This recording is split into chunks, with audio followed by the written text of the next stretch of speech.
So that was the first time I had seen anything that was weird.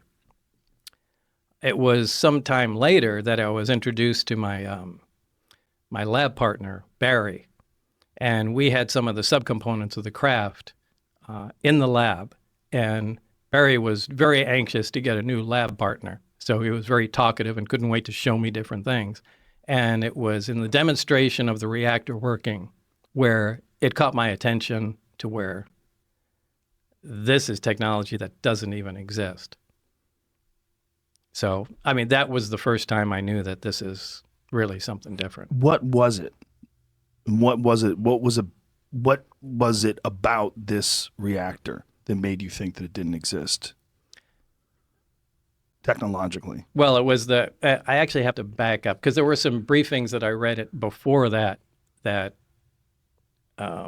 certainly gave me the impression that this was going to be a weird job, but this was the first hands-on thing. This was a small reactor about the size of a hemisphere, about the size of a basketball on a metal plate. And when it was running, it produced a gravitational field of its own. Now, this is something that we can't do. We can't produce any gravity. The only way we get gravity is from large quantities of mass. But there's no machine we can have that turns on that makes gravity. Like, you can turn on an electromagnet and it makes a magnetic field. We can't make a gravitational field. Anyway, this device was producing that. And Barry said, almost like he was bragging, go ahead, try and touch the sphere. And I couldn't. It pushed my hands away, just like two like poles of a magnet. So that was... so like when you take two magnets and you try to press them together and they push against each other?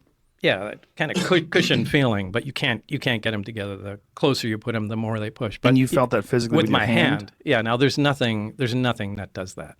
And that immediately caught my attention going, wow, this is something else. What was your thought? Like when you felt that and you knew that there was nothing that you were aware of that could produce this? Then that connected me to the briefings that I read on the first day at S4 was that, everything that I had read was apparently accurate. What were you reading?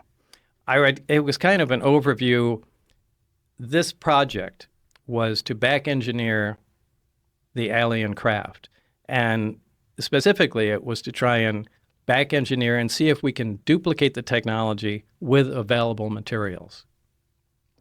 Now, to do this, they split the project into many different pieces for several reasons. They do this on all classified projects. So nobody has the complete story, but they compartmentalize everything. Now, we had the power and propulsion system. So what the briefings they gave me were like a 1 or 2 page overview of some of the other projects that were going on, on the craft.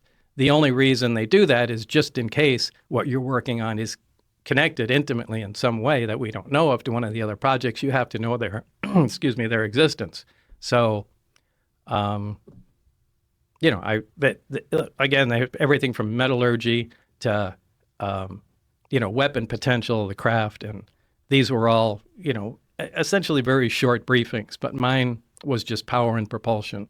And it made it very clear that what I read was accurate.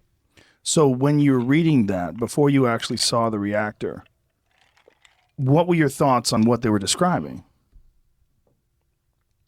If you knew that something like that didn't exist, and they're describing it in the briefings, what did you think you were going to see? I didn't know at the time. I mean, I was reading, I thought, is this some kind of test? See if you're crazy? Well, not to see if I'm crazy, to, a lot of times they'll take in real high security jobs. I mean, they'll intentionally insert nonsense into them, whether it's to confuse the fact or if for someone was to leak it out, they would carry that information along and know where it came from. So I read through the documents, but, I didn't know if this was, part of some kind of test or, Right. Or what, or was it potentially realistic? I mean, I really didn't consider it being all that possible as far as being the actual thing that I was going to work on at the time. How did they turn it on? The reactor? Yeah. The reactor can be turned on or turned off in a lot of different ways. The way Barry showed me, the hemisphere is removed. There's a small tower in the middle. When you put the hemisphere on, the reactor activates. The reactor shuts down It's load sensing. So if there's no load on the reactor at all, it shuts down. When there's a load present on it, it starts up again. Load meaning? You can consider it an electrical load. So although it doesn't necessarily operate electrically, there's no wiring that connects any of the subcomponents together whatsoever. They just have to be in the immediate vicinity. The stuff is borderline magic, and that's essentially where we left it, when I left the project. So there was no progress made? There was some progress. I mean, we did identify, at least we think, some processes and had a rough idea, we think, of what was going on. But I think this is a problem that they've had for a long time. And, I was replacing somebody that Barry worked with prior to me. And I think there was some horrific accident that I didn't have a whole lot of information on, but, Barry alluded to that. A horrific accident, like where someone died, or? Yeah, where somebody died. Because they were trying to tamper with things or figure out how something worked? Yeah, the reactor in particular. But yet he let you touch it. Yeah, I think what they were trying to do was cut into one. Oh, now Jesus. they had more than one there, and that was supposedly there was an unannounced nuclear test, and that's what it was. At the time, remember, they were still doing underground nuclear tests at the test site. But from what I understand, according to Barry, there was an attempt made. Now, this must have been a pretty desperate attempt because it's not a very scientific process to analyze something that way. But it looked like they used a plasma cutter or something like that to cut into an operating reactor. How many of these things did they have? They had nine craft altogether. I only got hands-on with one of them, so I can't really say how the others operated. Did you see the other ones? Yeah. At one time, and only one time, the bay doors that between the hangars were all open, and I could see all the way through. And were they all exactly the same? No, they were all different. Different shapes? Yeah. But they were all from somewhere else? Yeah, absolutely. So that has led, for instance, to my production or study of materials that Jacques Vallée had brought to me, some metals and other things that had chains of evidence associated with them being at some UAP or UFO landing. And so, interestingly, some of these metals are very unusual. Super high purity silicon, strange magnesium ratios, the isotope ratios are wrong, et cetera. Now, that's not proof of anything, but it's proof that somebody engineered them. So it's that plus the medical. Those are the kinds of reality-based tests that I can do to provide to my colleagues to say, here is data and evidence. Evidence isn't proof of evidence of anything. Evidence, like in a court of law, is just evidence that you provide to the jury of peers. Right? So, but I sort of have gone a step further. And that is, I'm like, okay, well, if these things are, let's say we get some advanced material, how do I prove that this advanced material was made by some superior intellect? Well, probably the atomic positioning of how the material is made is going to be more advanced than even our most advanced computer chip. So how do you determine that? Well, you need some sort of atomic imager that might tell you where the positions of the atoms are and what the bond structures are. That you say, well, that's something I can measure, and I can give those results to somebody else, and they can say, yeah, it's right or it's not. But at least I can say, no human, at least that I know of, could make this. So I started a company that I've raised money for with this new idea that I have for how to make an atomic imager, and we're doing it. And so, we've raised the money, we're building it already, and I know it will work. So when I have it, whether or not it's useful for looking at UAP materials is almost immaterial, because I know how useful it will be for the nanomaterials, the metamaterials, the alloys that the government, et cetera, uses for biology, et cetera. So rather than predicting what a protein structure or a DNA or a chromosome arm looks like, I'll be able to read its structure directly.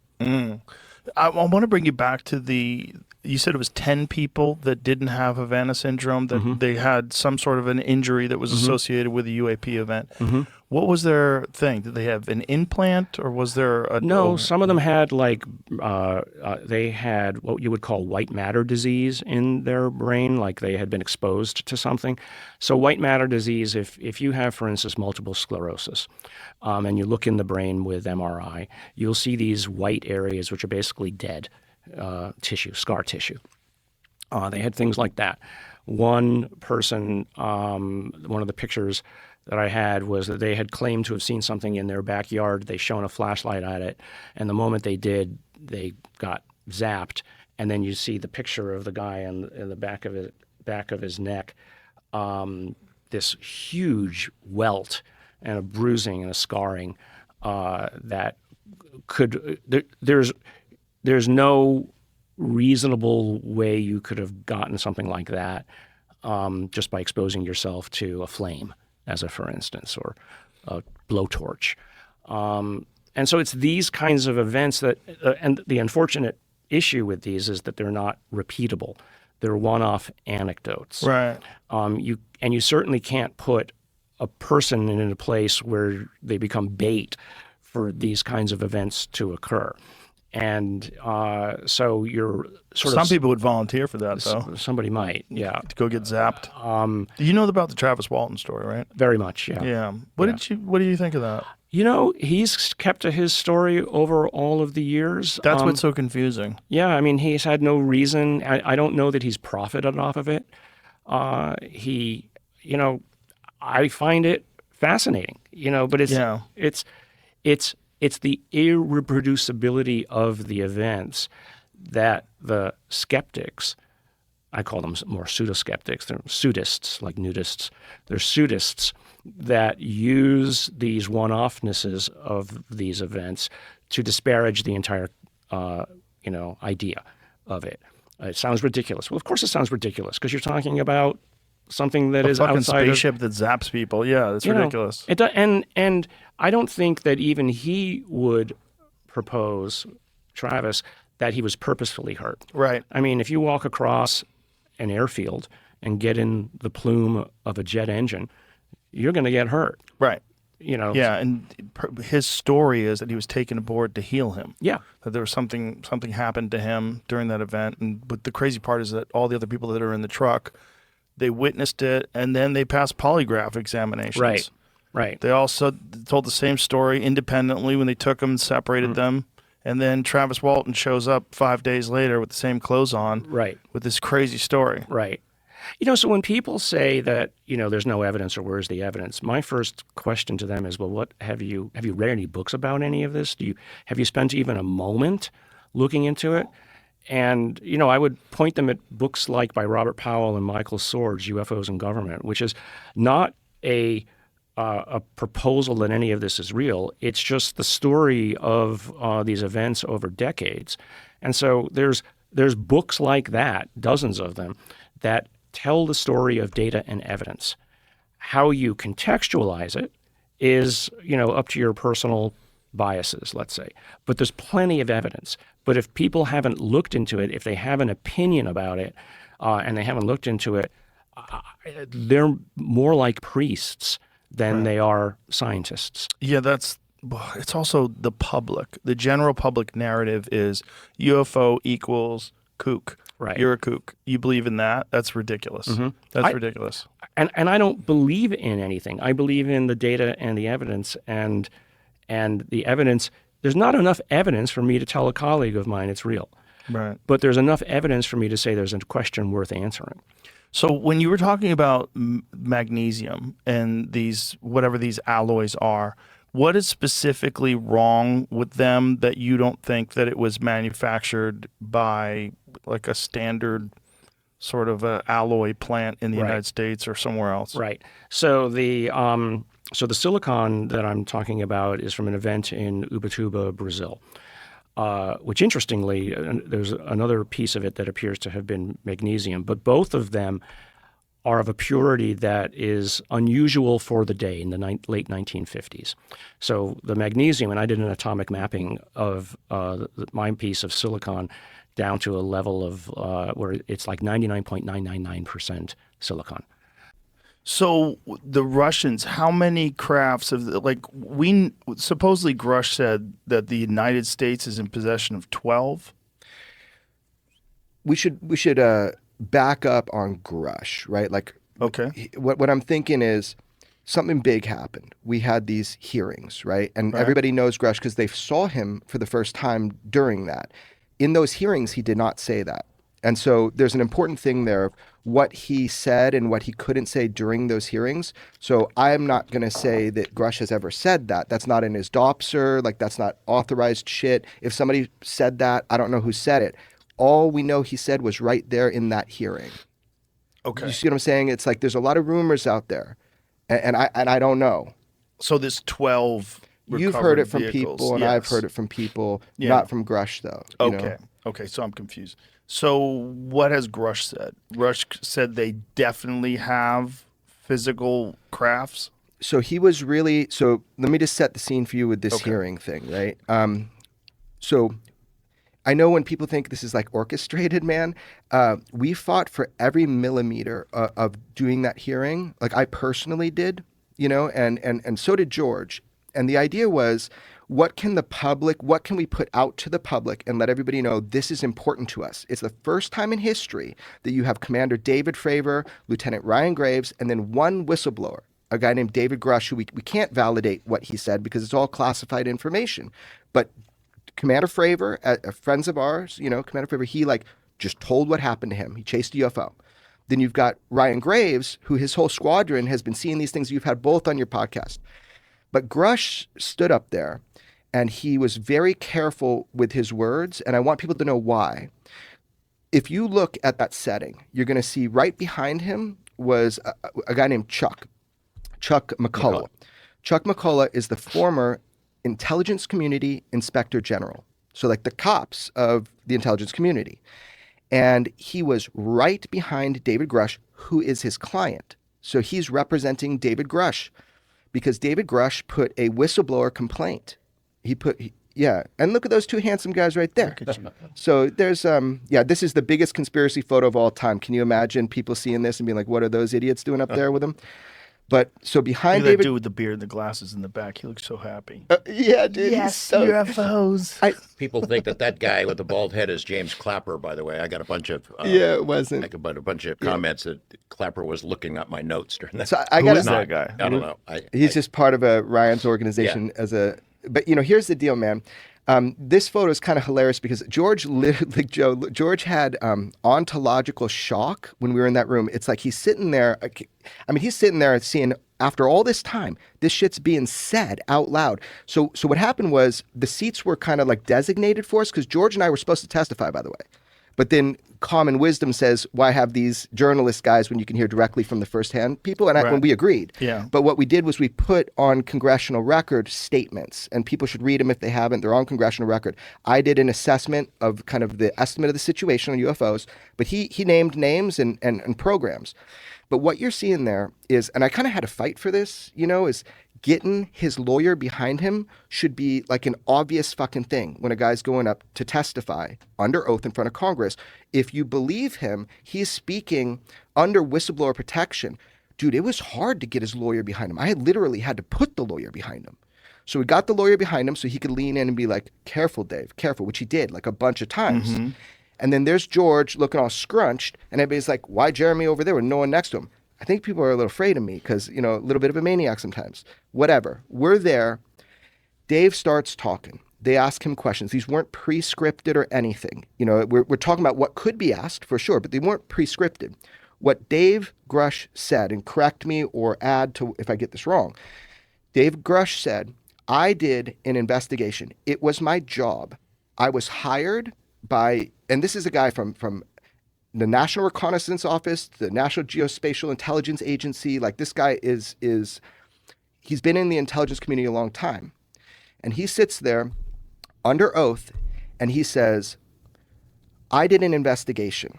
I interviewed, it was my job to look at over 2,000 special access programs, like black programs. And it was my job to find out if any of them had to do with UAP and if there's any money being hidden, like misappropriated, theft. And he's like, after interviewing 40 witnesses, I found a ton of shit that supports this. And in fact, he said, I found people who worked on the craft firsthand.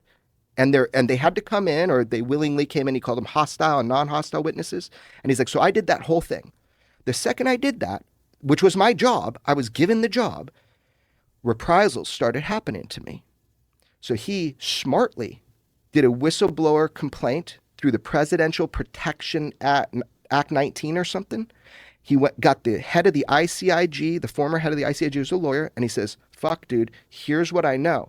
Here's what people don't know, is the ICIG, so the intelligence community, did their own investigation into David Grush's witnesses. And what he found, they interviewed like 40 plus under oath and immediately said, David Grush's claim is both credible and urgent. So it's not like just one guy telling you. Our intelligence community did a deep dive investigation into what David Grush told them under oath in the right secure settings, and they're like credible, urgent. So David Grush can tell you the basic things that happened, but you know how he kept saying, in the appropriate environment, if you've got clearance, we can do that. I'm willing to give you a list of hostile and non-hostile people that worked on the craft. You know, biologicals, he even said. He's like, I'll give that to you today. We just got to get a skiff, and we got to make sure that you have access, you have clearance. And he was denied a skiff that day. He's a credible guy. He's the real deal. I mean, he had a career in the Air Force, served in Afghanistan, a distinguished career. Then he goes into the intelligence community, working for the National Geospatial Intelligence Agency. He was assigned by his boss to be the liaison to the UAP task force. That's what Congress had set it up, to investigate the whole UFO matter before the current program existed. And the guy who was in charge of the task force, Jay Stratton, gave him a job. Go find the special access programs that are hiding UFO stuff, either siphoning millions of dollars, or they've got technology, crash retrievals, reverse engineering, all the stuff that we've always heard rumored. And he did. He found it. Most of the juiciest stuff that he found, he can't say in an unclassified setting. It has to be, because they will get him. They will bust his ass if they can. They've already tried. You know, Like 4 times, and that's something offline we'll talk about. There have been attempts to get him silenced, unmuzzled, by the way, to not do podcasts or shows and stuff, right? To get him muzzled by people that are trying to say he's talking outside of his DOPSR, which is like what he's allowed to talk about. Mm-hmm. So they're looking for one word that he says that's outside of that. Like, I get asked by people in the government, has he ever told you the number of crashes? Has he ever told you locations? Like, I'm going to fucking answer you, first of all. Second of all, no, he hasn't. Because that would be illegal if it were to be true.